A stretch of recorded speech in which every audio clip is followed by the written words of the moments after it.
嗨，我是依依，今天让我们一起来听一个睡前小故事吧。这个故事的名字叫做待在有多爱。从前有两只小兔子，快乐的生活在一起，一只小白兔，一只小灰兔。有一天，小白兔在睡觉，可是它紧紧抓住小灰兔的长耳朵不放，它还想要跟小灰兔聊天。他说：“猜猜我有多爱你？”小灰兔说：“哦，我可猜不着。”小白兔张开两只手臂，深得尽可能的眼，说：“你看，有这么多。”可小灰兔小白兔的手臂更长，它也把手打开，说：“我爱你有这么多。”哦，这真是很多。小白兔想说。小白兔打了个滚，然后双手支着靠着墙倒立了起来，说：“我爱你，爱到我的脚趾能伸到最高的地方。”小灰兔一把把小白兔抱了起来，让小白兔坐在自己的肩膀上，说：“我爱你，爱到你的耳朵最高的地方。”小白兔想，这真是够高的呀。接着，小白兔有了一个好主意。小白兔指向窗外，叫喊起来：“我爱你！”像门外的小路，延伸到小河那么远。小灰兔接着说：“我爱你，远到跨过小河，再翻过山丘。”小白兔想，那真是很远，它太困了，想不出更多的东西来。这时，他看见了黑沉沉的夜空，没有什么比天更远。他说：“我爱你，一直远到月亮那里。”说完，他就闭上了眼睛，认真的睡去。小灰兔说：“哦，那真是很远，非常非常的远。”于是，他把小兔子放到用树叶堆起来的床上，然后低下头来亲小兔子，对它说晚安，然后就躺在小兔子的身边，带着微笑轻声地说：“我爱你，一直远到月亮岸，再从月亮上回到这里来。”好啦，今天的故事就讲完了，让我们盖好小被子，开始睡觉吧。晚安。嗨，我是依依，今天给大家讲一个甜甜的睡前小故事。故事的名字叫做《你就是我的太阳》。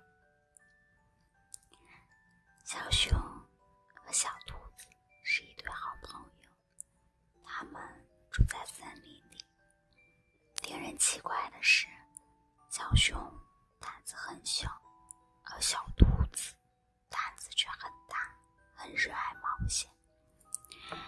小兔子总爱去玩各种各样的探险游戏，每一次小熊都会和小兔子说，太危险了，咱们不要去了吧，我们去歌剧院听百灵鸟小姐唱歌吧。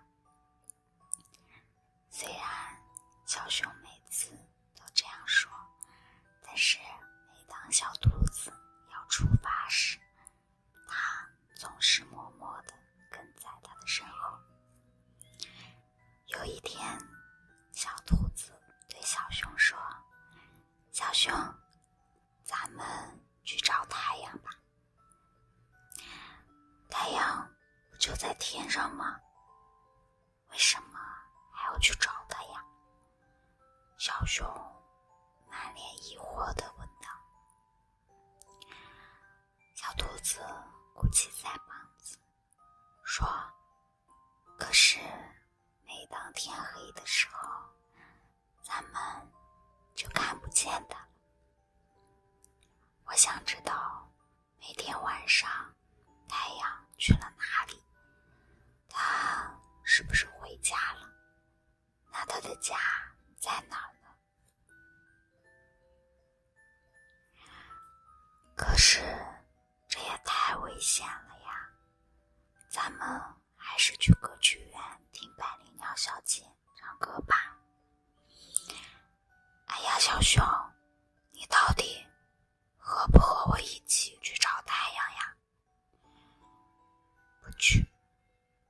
到底去不去？不去。到了傍晚，小熊还是背起了一个大背包，和小兔子一起踏上了寻找太阳的旅途。背包被小熊装得满满当当的，里面装满了小兔子爱吃的胡萝卜、青菜，当然还有小熊最爱的蜂蜜。等到傍晚的时候，太阳慢慢往西边落下，小兔子和小熊也出发了。可是很不巧的是，他们刚刚出发没多久，就遇到了大雨。更不巧的是，他们忘记了带伞。小熊本来想在榆树下面躲一躲，等雨小了，第二天再出发。可是呢，小兔子不同意，他说再慢一点就找不到太阳去哪里了。小熊没有办法，还是跟着小兔子一起继续出发，去寻找太阳去了。但是因为雨太大了，小兔子生病了，于是呢，他们先暂时停了下来。小熊想等小兔子的病好一点，再陪它继续去寻找太阳。小熊给小兔子熬萝卜汤，泡蜂蜜水，陪着小兔子晒太阳，把它身上的毛晒干，一遍又一遍地替小兔子梳理毛发。小熊不知道这样做是不是对的，但是以前每次自己不舒服的时候，妈妈就是这么对自己的。小熊最爱吃蜂蜜，他觉得既然把自己的最爱都给了小兔子，那么小兔子就一定会好起来的。大不了自己就这样照顾小兔子一辈子好了。在小熊的细心照顾下，没过多久，小兔子的病好了。他们